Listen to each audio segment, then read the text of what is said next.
అందరికీ నమస్కారం అండి. మీరు చూస్తున్నారు మార్తా హోము సేవలను. వీధుల్లో, బస్టాండ్లో, రైల్వే స్టేషన్లో ఉన్న వికలాంగులను, రోగులను, వృద్ధులను తీసుకొని వచ్చి అన్ని రకాలైన సపర్యాలు చేస్తుంది మార్తా హోమ్. నడవలేని వృద్ధులకు స్నానాలు చేయించి, వృద్ధాప్యంలో ఉన్న తల్లిదండ్రులకు పిల్లలు చేయవలసిన అన్ని రకాలైన పరిచర్యలు చేస్తూ వస్తుంది మార్తా హోమ్.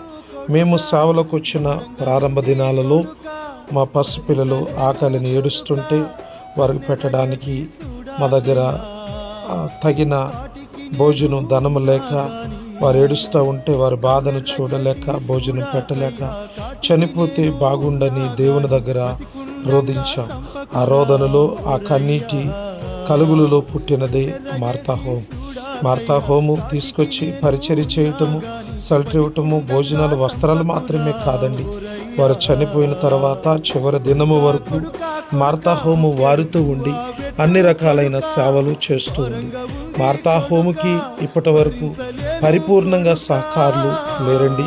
ఎవరైనా ప్రేరేపించబడి ఇచ్చినటువంటి చిన్న చిన్న సహాయంతో, దాతలు, పుట్టినరోజు, పెళ్లిరోజు కార్యక్రమాలతో ఇచ్చే దాతలతో ఇప్పుడు నడుస్తూ ఉంది. మార్తా హోము ద్వారా 40 మంది వృద్ధులు పోషించబడుతున్నారు.